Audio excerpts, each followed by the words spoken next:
ሰላም ተማሪዎች እንደምን ቆይታችኋል? ዛሬም እንግዲህ በሌላ ፕሮግራማችን የተገናኘነው ማለት ነው። ዛሬ የምንመለከተው ከ9ኛ ክፍል ሂሳብ ትምህርት ላይ የተወሰደ ርዕሳችን how to find the greatest common factor and how to find the least common multiple of the given numbers ወይም ደግሞ የሚሰጠንን ቁጥሮች ሁለት ሊሆኑ ይችላሉ፣ ሶስት ሊሆኑ ይችላሉ whatever እነዛን ቁጥሮችን ምን ማድረግ ነው የነዛ ሁለቱም ሆኑ ሶስቱም የሆኑ ቁጥሮችን አላማችን greatest common factor ትልቁ የጋራ አካፋያቸውና እንዲሁም ደግሞ ትንሹ የጋራ ብዜታቸውን እንዴት በቀላሉ መፈለግ እንዳለብን እንመለከታለን ማለት ነው።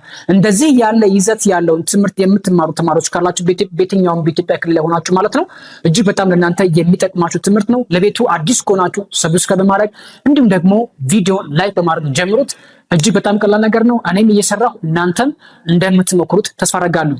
እንግዲህ የሚሰጠንን ቁጥር greatest common factor ወይም ትልቁ አካፋይ እና LCM ትንሹ የጋራ ብዜት least common multiple በምንፈልግበት ሰዓት የትኛውን ቴክኒክ መጠቀም እንችላለን የሚለው እንመለከታለን።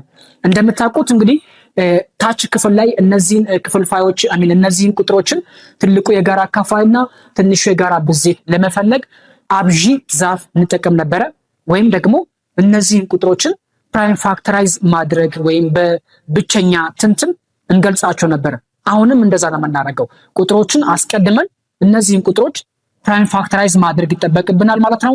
ፕራይም ፋክተራይዝ ደግሞ ለማድረግ የምንጠቀማቸው ቁጥሮች ፕራይም ነምበርስ ወይም ደግሞ ብቸኛ ቁጥሮችን እንጠቀማቸዋለን። ፕራይም ነምበርስ ማለት ለአንድና ለራሳቸው ብቻ የሚካፈሉ ቁጥሮች ማለት ነው። ላይክ 2 3 5 7 11 13 እነዚህ ቁጥሮች በሙሉ ፕራይም ነምበሮች ናቸው።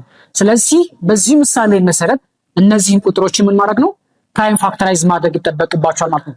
ስለዚህ 48 ሲካፈል ለሁለት እናደርጋለን።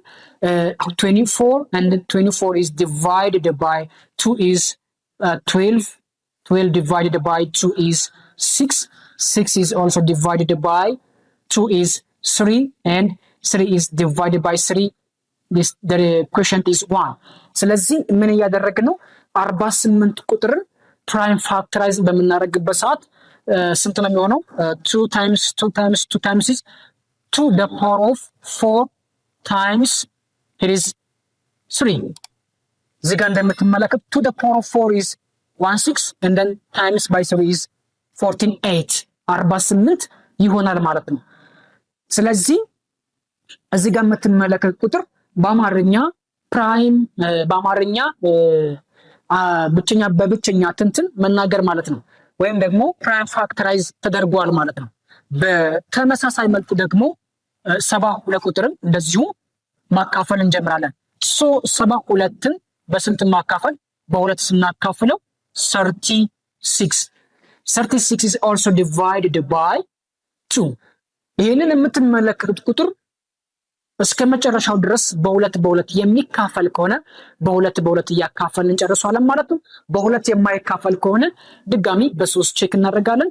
በ3ም የማይካፈል ከሆነ በ5 እያደረግን በእነዚህን ቁጥሮች ይሄን ቁጥር ምን ማድረግ ነው መተንተን እንደማለት ነው። ስለዚህ 72 በሁለት ተካፈለ 36 በሁለት ስናካፍለው ደግሞ 18 ደግሞ መልሰን ለስንት ማካፈል ነው ለሁለት ነው የምናካፍለው 9 ነው የሚሆነው. And 9 is divided by 3 because 9 is not divided by 2. So we have to try to divide 9 by 3. Then 9 is divided by 3 is equals to 3 and also 3 is divided by 3 is 1. አሁን 2 3 ስለዚህ እነዚህ ቁጥር 2 ሲባዛ በ2 4 ሲባዛ በ2 8 ሲባዛ በ3 ያለ እነዚህን ቁጥሮችን እናባዛቸዋለን። 72 ቁጥር ማለት ፕራይም ፋክተራይዝድ ሲደረግ ስንት ሆነ ማለት ነው 1 2 3 to the power of 3 to the power of 3 times 3 the power of 2 ስለዚህ 72ን በፕራይም ፋክተራይዜሽን ወይም ፕራይም ፋክተራይዝ ሲደረግ ወይም ደግሞ በብቸኛ ትንትን በምንገልጽበት ሰዓት ይሄንን ነው የሚመስለው ማለት ነው።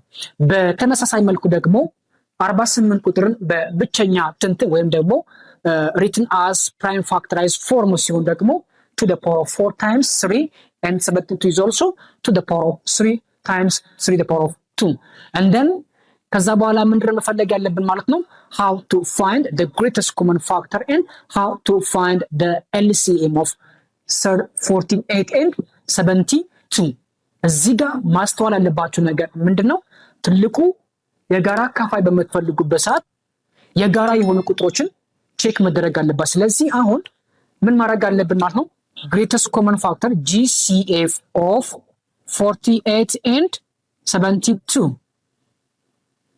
then የጋራ የሆኑ ቁጥሮችን ኮመን የሆኑ ፕራይም ነምበሮችን እዚህ ጋር እንለያቸዋለን here 2 and this one is 2 3 3 ስለዚህ 2 times 3 እናደርግና the lowest power ወይም ትንሽ ርቢ ያለው ነው የሚመረጠው and to the power of 3 እዚህ ጋር አለ to the power of 4 እዚህ ጋር አለ ስለዚህ ይሄኛውን አያስፈልገኝም ማለት ነው then to the power of 3 እንመርጣለን ማለት to the power of 3 እናደርጋለን ቀጥለን ደግሞ 3 ቁጥር ጋር ስትሄዱ here 3 the power of 2 አለ ይሄኛውን እንተውና ይሄኛውን lowest exponent ወይም ደግሞ ትንሽ ኤክስፖነንት ወይም ደግሞ ፓወር አለው ትመርጣላችሁ ማለት ነው then እዚህ ጋር እንደምታዩት 3 ነው ይሄን እንተዋለን ስለዚህ ይሄን አያስፈልገንም ማለት ነው በአጠቃላይ ምን ሆነ ማለት ነው to the power of 3 is 8 times 3 which is equals to 24 ስለዚህ የ48 ቁጥርና